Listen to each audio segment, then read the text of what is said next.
When you're in your 20s, time is your friend. But if you don't use your time and your money the right way when you're in your 20s, then you can lose out on the opportunity to make tens of thousands, if not more than $1 million over your lifetime. When you're in your 20s, you just graduated school, you probably just got your first real job, you're starting to make some money, you're trying to figure out how the real world works, you're trying to look cool, and you're also trying to figure out how to plan for your future. One of the most common type of comments that I get on YouTube are things like, man, I wish I would have heard about you when I was in my 20s, or man, I wish I would have seen your stuff 10 years ago. I want to go over 7 mistakes that you want to avoid in your 20s, but before I get into that, I need you to do me a quick favor and smash that thumbs up button below. First, don't go all in on your car. I love nice cars, but one of the best decisions that I made the first time I had some real cash was not buying the BMW 3 Series that I wanted and buying some real estate instead. I wanted to drive this car and it would have cost me something like $45,000 because I wanted to buy it brand new. Now, assuming I didn't buy this car cash,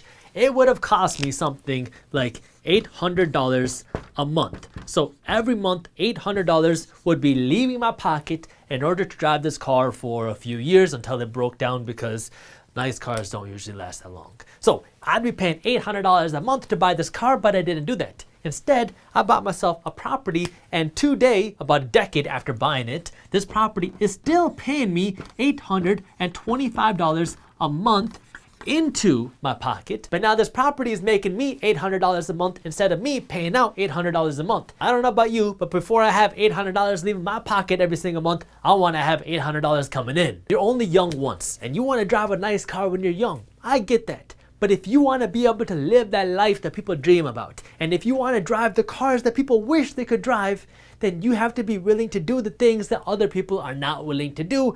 And that means sacrificing your car right now and using that money to build your wealth. Your car is not going to make you any money. It's a liability that just loses value and loses you money. Your savings, on the other hand, can buy you freedom, and your investments can make you money and buy your wealth. Second, do not use your 20s as a time to live this fantasy flex lifestyle just so you can show it off on Instagram. I feel like a little piece of my soul gets ripped every time I see a 25-year-old shopping at Gucci, living in a penthouse, driving an exotic car while going on 3 big vacations a year, and every time they make a phone call on their iPhone, they have to do it through their AirPods while they're working a regular job, making a regular salary.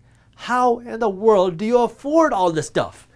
Oh yeah, debt. I was watching a Dave Ramsey video the other day, and this 29-year-old lady called Dave and she said, "Hi Dave, I'm 29 years old and I've made some bad financial decisions. I have almost $1 million worth of debt. How do I get out?" This is a breakdown of her major debts. She had $335,000 worth of student loans, $210,000 in her mortgage, $135,000 of credit card debt, $44,000 of personal loans, and another $35,000 that she owed on her car.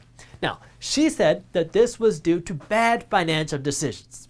Look, bad financial decisions is $2,000 of credit card debt. Maybe $5,000 worth of credit card debt. Maybe, if you are making really bad financial decisions, $10,000 worth of credit card debt. $135,000 worth of credit card debt is not bad financial decisions.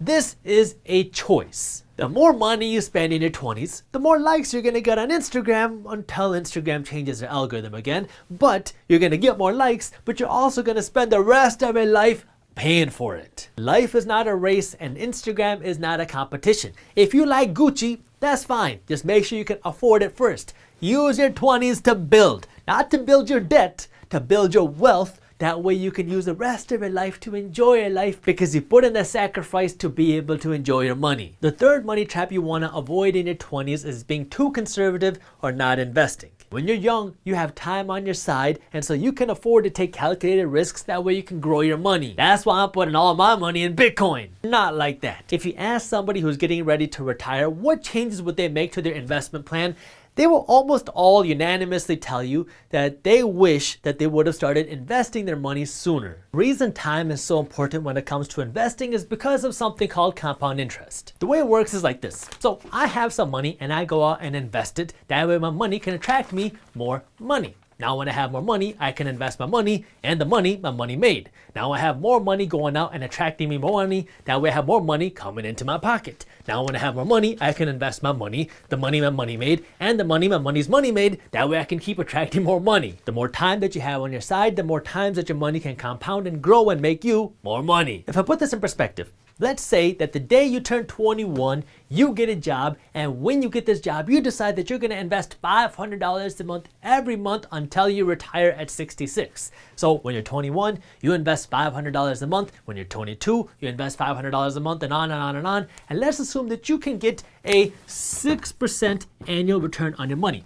If you do that and you start at 21, then you will be able to retire with $1.3 million because of your $500 monthly investment. But now let's assume that when you're 21, instead of putting that $500 aside towards your investments, you decide to give yourself a nice car instead, and you drive this nice car for like 5 years, and now you're like, you know what, I'm 26 now, I don't need a nice car, I'm gonna take this $500 and I'm gonna put it towards my investments. If you do that and you start investing when you're 26 and you do $500 a month every month until you retire, now you're not going to retire with $1.3 million. You are going to retire with $984,000. Still a lot of money, but you are leaving $300-some thousand on the table. If you had an extra $300,000, you're not going to worry about paying for extra guac. Actually, I take that back. Extra guac still won't be worth it, but at least you'll have an extra few $100,000. If you wait until you're 31 to start investing, and now you're investing that $500 a month, you are going to retire with $700,000. Still a lot of money, but you're leaving a lot of money on the table just by waiting to start investing. Now, if you want to have more money, you got to invest even more money and make more sacrifices, or you got to invest more aggressively to get a better return on your money. But if you just start investing your money sooner, then you can have a whole lot more money. When you're in your 20s, it's very easy to get attracted to the hot investments. You know, the things that can make you rich really quickly. That's things like crypto and day trading and options and Forex. You can make a lot of money doing these things. But if you don't know what you're doing, you can also lose a lot of money.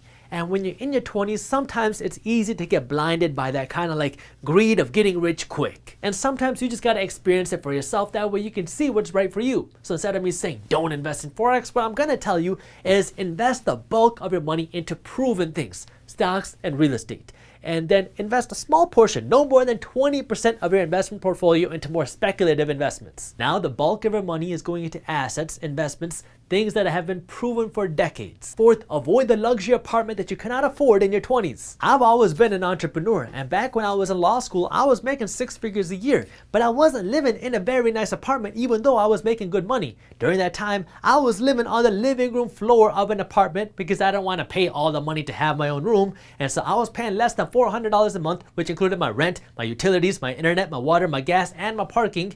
And I would, every night when I would go to sleep there, I would pull my mattress out from the hallway, drag it into the living room floor, put it down, lay down my sheets, go to sleep, wake up, pack up my sheets, and then move my mattress back into the hallway, even though I could afford a much nicer apartment. For me, I knew that it was my time to build, which is why I invested every penny I could back into my investments and my business. If you're fortunate enough in your 20s to make a good income and you can afford a penthouse, I would rather you take some of that money and use it to buy an investment property. That way you can start creating more passive income instead of you just using all of your cash to buy a nice room with a view. You can always get yourself a penthouse, and if you have more money, you can buy yourself an even nicer penthouse. But again, this is your time to build. Start compounding your money and start putting your money to work before you start blowing all your money. Fifth, avoid the buy now, pay later system, or as I like to call it, the broke now, broke later. If you got a few $1,000s in your bank account and you walk into Best Buy and you find this really nice $2,500 TV,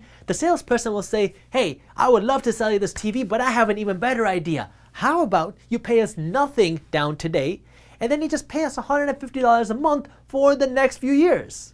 Now you got a big TV and you only had to pay $150 today. That's when you go across the street to the furniture store and you find this really nice sofa for $400, but you're thinking, wait, why would I pay $400 for a sofa when I got a few grand still in my bank account? So now you go over to the nice side of the furniture section, and now you find that $1,500 sofa, and the salesperson says, hey, You don't have to pay us $1,500 today, just pay us $75 a month and zero down for the next 2 months. It must be a lucky day. Now you got a brand new TV and a new sofa and you've only paid $150 today. Now you're feeling really good, so you're going over to Chipotle to celebrate with some extra guac. Buy now, pay later is one of the most expensive ways to pay for your stuff, because now you're paying interest on your sofa and your TV and all these other liabilities which don't make you any money. These things are actually losing you money, so you're paying interest to buy something that's losing you money. And you don't have the actual pain of money leaving your wallet because you're not paying for the whole TV. You're just paying your monthly payments. And so now you feel like you can buy even bigger and nicer things even though you might not be able to afford it. The number one reason why the majority of people will never build wealth is because you're spending all your money on things that you don't need, that don't pay you with money that's not yours. A simple rule of thumb when it comes to money is if the majority of people are doing it, chances are it's wrong. That's why we're the minority mindset. Sixth, don't drown yourself in student loan debt. When I was in high school, and I'm sure part of this has to do with the fact that I'm brown, but everybody talked about college as like the sole path to success. If you want to become successful, all you have to do is do really good in college and then probably get a graduate degree, become a doctor or something like that, and then you are almost guaranteed to become financially successful.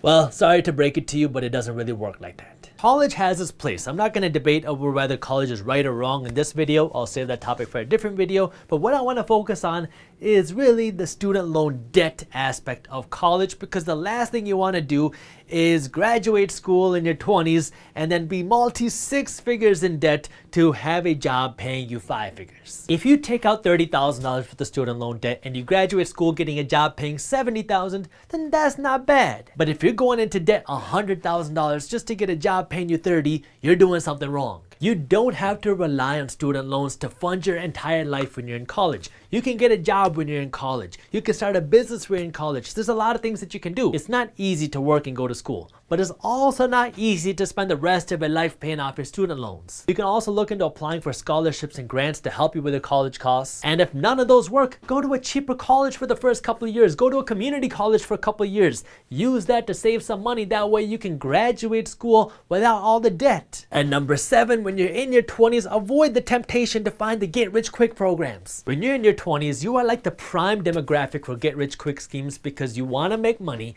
you are entering the real world, you might not be happy with how much money you're making at your job, you might not like going to college, and so you are almost like this fresh meat for all these get-rich-quick programs. This happened a number of years ago, but a good friend of mine was out one night and he met this guy, let's call him George. And George was talking to my friend about how he is an entrepreneur and how much he loves entrepreneurship and how much he loves starting his own business. And my friend was like, hey, my friend Jaspreet is also an entrepreneur and is also really pro-entrepreneurship. You two should connect. So my friend connected George and me, and we got to talking and we got to know each other. And George was like, hey, let's meet up, let's get some coffee. I've always been really bad at networking, so I figured what the heck. So me and George met up at a local coffee shop, and this is a true story.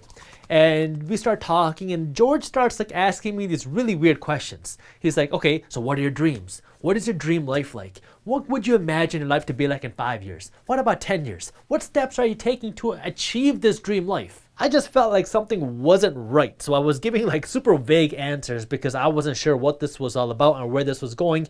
And George goes on, and eventually he starts pitching this MLM to me, this multi-level marketing system that he was in. And he was like, I need to be a part of his team. That way I can be super rich like him and live this dream lifestyle that he was living. He was showing me pictures of him traveling the world. And he was like, look, I'm making all this money. And I was like, oh, wow, that's pretty cool. You know, just trying to play along. That's when I told George, look, man, I'm really not interested. I have my own business that I'm running and I have my own goals. This is really not something that I'm interested in. That's when he started talking about other things. And when he learned about minority mindset, that's when he got really curious and he was like, look, man, is there any way you can teach me to do what you're doing?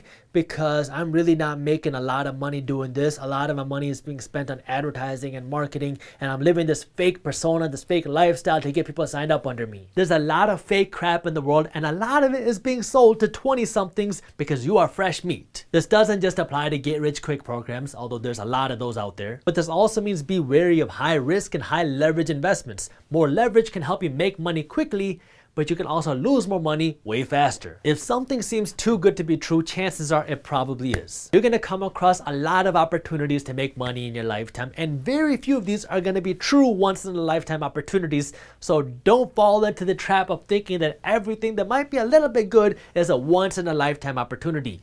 Do your research. Americans are not saving enough money. Just 40% of Americans have the means to protect them from an emergency like a leaky roof or needing to replace their tires, which means 60% of Americans, the majority of America, does not have the cash necessary to protect them from a leaky roof or having to replace their car tires without going into credit card debt or having to go to the bank and having to borrow money. Now, there's a lot more to becoming wealthy than just living smaller and cutting back expenses and saving your money and being cheap, but you gotta know how to take that first step. That way you can build your financial base, that way you can have some cash in the bank. And you know what? It really doesn't have to be as burdensome as just never spending any money and never having any fun if you know how to save your money the right way, which is why in this video I'm gonna be going over 10 ways that you can save $1,000 quickly. But before we get into that, I need you to do me a quick favor and smash that thumbs up button below. And I'm gonna start by talking about why you need to review your bills. I'm a gym person. I love working out, and my gym membership cost me $70 a month to work out at my gym. But I noticed on my credit card statements that my gym membership wasn't charging me $70 a month, they were charging me $75 a month. And so I got kind of curious, what is this extra $5 for? So I called up the gym and they said that they signed me up for a magazine that I never knew that I signed up for, and that's why they were charging me an extra $5 a month. Now, I've had my gym membership for years, and I'll probably continue to have my gym membership for many years into the future, and they were just slapping on this $5 fee because they probably thought no one's gonna check their bills. Now, an extra $5 a month isn't really gonna change my life. I mean, maybe I guess I could afford another side of extra guac, but I'll get to that in a little bit. The whole idea here is you gotta figure out what you need and you gotta see what you're paying for. Chances are, if you pull out your credit card statement and you go through all of your bills, you're gonna find that you have subscription services that you do not need anymore, and you're gonna find that you're paying for things that you don't use. The simplest way that you can start saving some money is just stop paying for the things that you're not using anymore, because chances are you're paying for something that you're not even using. And when it comes to the things that you are using, like your gym membership,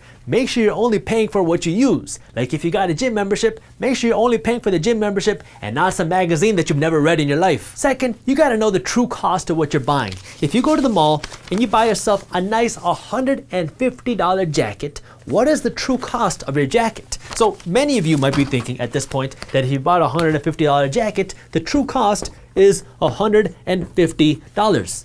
But that's not the full story. Yeah, you paid $150, but I want you to really know what it cost you to get the $150. So let's say you make $20 an hour. So if you make $20 an hour, how long did it take you to make this $150? That would be what, 5, 6, 7.5 hours of work to get this $150 jacket. But this is actually before taxes, because remember, Uncle Sam's got to take their cut with the IRS. So after taxes, it's actually going to cost you 9.5 hours of time to buy this jacket. Would you rather have the jacket, or would you rather have 9.5 hours of time? This is almost always one of the first calculations I have in my mind, because I always want to know, how much time is this thing going to cost me that I want to buy? Now, I get it. You can have passive investments that pay you without you having to physically work, but you got to know how much your time is worth. And if you know that, then you can calculate how much time this thing is going to cost you. And then you can really ask yourself, do I want to spend this money on this jacket? So now you know that the true cost of your jacket isn't just $150. It's almost 10 hours of your time. But the second thing you need to ask yourself when it comes to the true cost is, what would this jacket be worth in the future if you didn't buy a jacket? Because what I want to know is, if I didn't buy this jacket and I invested this money, what would this money have become? Because if I invested the $150, this $150 in 10 years would be worth not $150, but $300. And in 20 years, this money that I would have spent on my jacket wouldn't be $150. It would be about $600. And in 30 years, this $150 that I spent on my jacket would have become more than $1.1 thousand if I had just invested the money. So now, the real cost of this jacket isn't $150. It is almost 10 hours of my time, and it is the opportunity to make $1,100 over the next 30 years. Now you can ask yourself, do I really want to spend $150 on a jacket now? Too late, I already got it, Jaspreet. One of the easiest ways to save money quickly is just to not spend our money. But the tough part about that is when we want something, we want it right now. And so what I want you to do is just take a step back before you go out and you buy that jacket on impulse, or before you go and you buy something that you don't need. Just take a step back and ask yourself, what is the true cost? How much time would it cost you to actually get that? And how much money is this going to cost you over the long run? Once you do that, I want you to follow the 24-hour rule, which says you want to buy something, great. Now just take a step back, wait 24 hours, and then decide if you really want to buy it. If you still want to buy it and you do these calculations, then go out and buy it. But if after those 24 hours, you thought about how much time it's going to cost you, and you thought of how much money you're losing out of in the future, and now you decided not to buy it, well, now you just save some cash by not spending it. Third, let's talk about eating out and drinking out, because there's a huge debate in the financial world about coffee.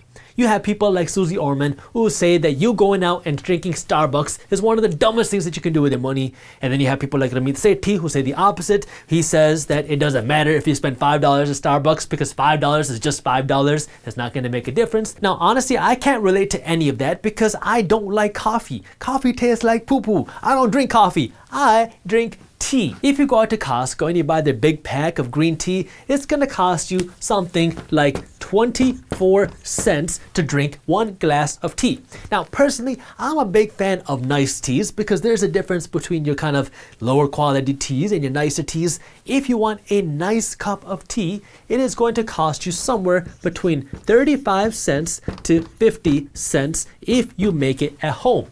If you go out and you buy the same tea from a nice tea shop, it is going to cost you at a very minimum of $3.50. So clearly, if you went out and you made your tea yourself, you're going to save $3 every time you make your tea at home. But let's also talk about the food. If you're subscribed to our YouTube channel, you know that I love food, and more specifically, you know that I love guac. Now, if I go out and I go to Target and I buy an avocado right now, it is going to cost me something like 89 cents. Okay, if I go out and I buy this avocado, so I'm gonna draw you an avocado that looks more like a cookie than an avocado, but if I paid 89 cents for this avocado, I can make 4 sides of guac.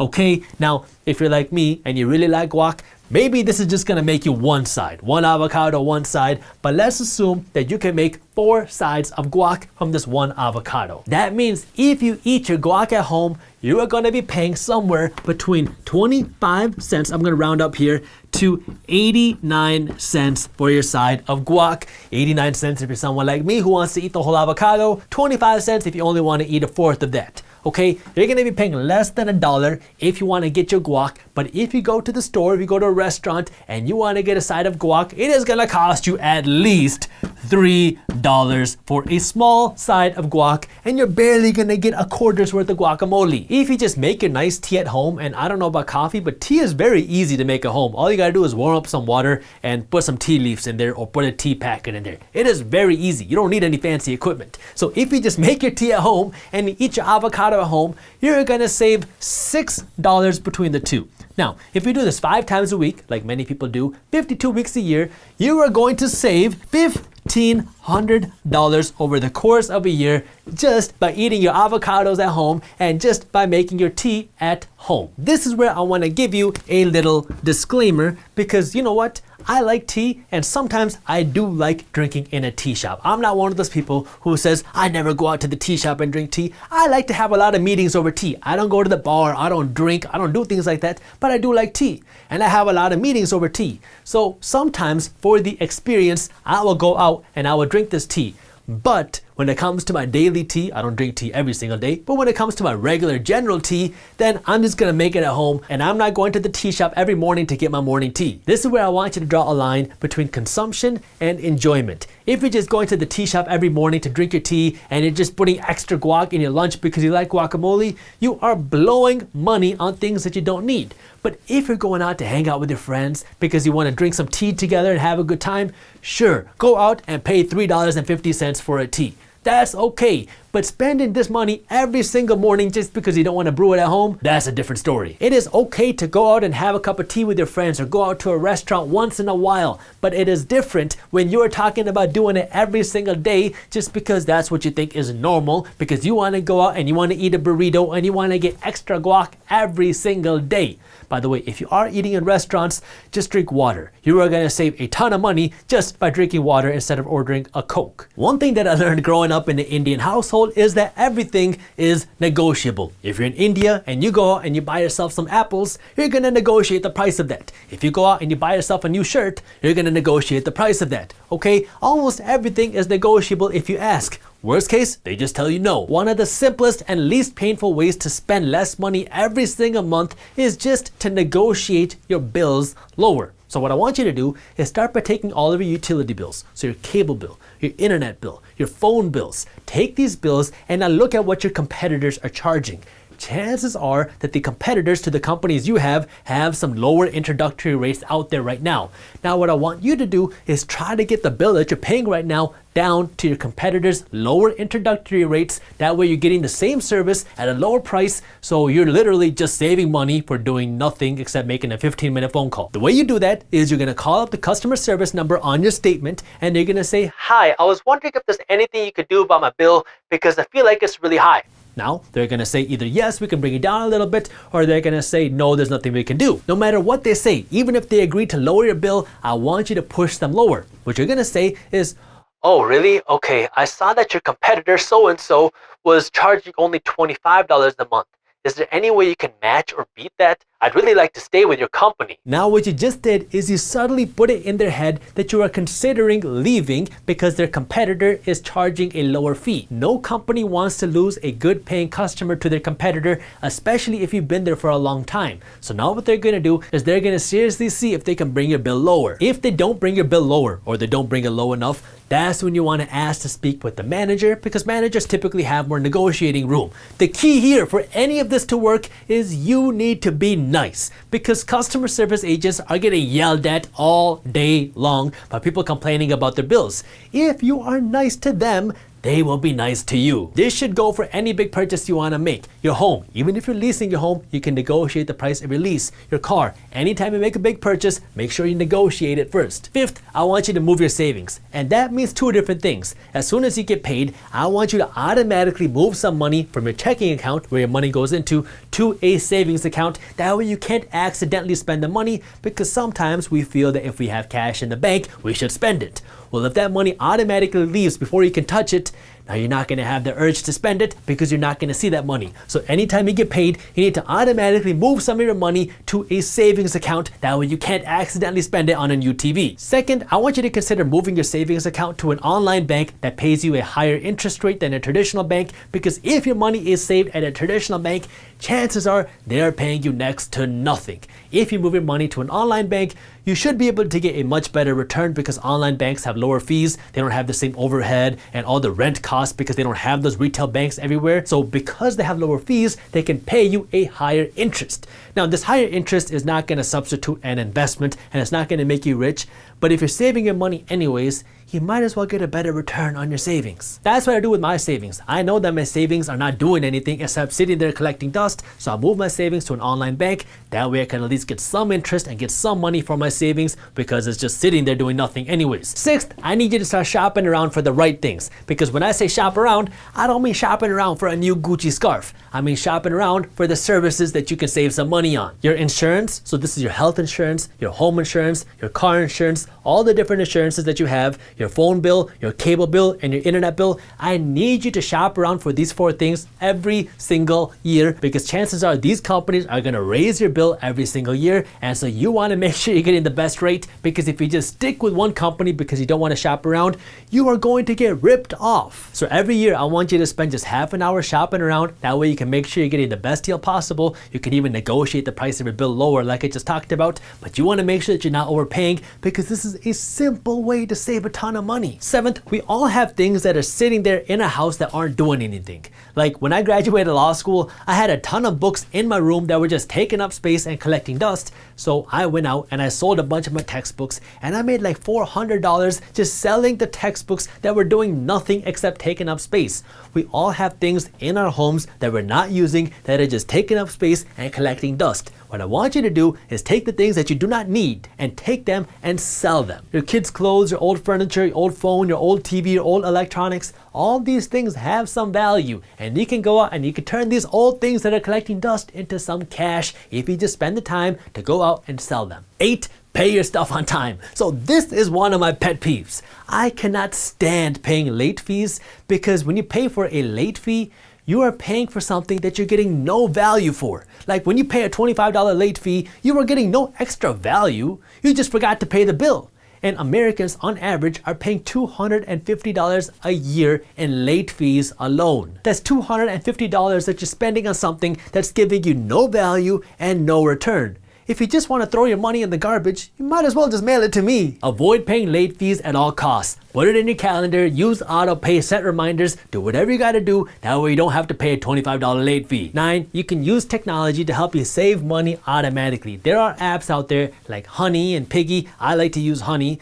And literally, as you're checking out, if you buy something online, Honey will come up and they'll tell you, oh, do you want to save $20 on your order just by using this coupon code? Yes. And so now you just save $20 by doing nothing except having this free extension that helps find you coupon codes to help you save money on purchases online. It's the same with using a loyalty program or a cashback program, where now you're just saving money by doing nothing except just using one of these free programs that are going to save you money because you use the free program. And lastly, if you want to save $1,000 quickly, what I want you to do is next time you buy something, I want you to ask yourself, would you rather have that sweater you want to buy or whatever it is you're buying, or would you rather have cash in your hand? If you'd rather make $150 or have $150 instead of having a sweater, well then you can just not buy the sweater and keep $150, because now this is $150 that you get to keep in your pocket because you just didn't spend this money on the sweater now. You got to keep the cash and you don't get the sweater, but at least you got some cash. By the way, in case you were wondering, I did not pay $150 for this sweater. I think I paid like $9 or $10 for this sweater because I bought it online on clearance. The best way to retire when you're still young isn't by maxing out your 401k. I'll show you. Retirement used to be known as a three-legged stool, where one leg was your pension you got from your company, a second leg was the social security you got from the government, and the third leg was your own personal savings or your investments. Well, now what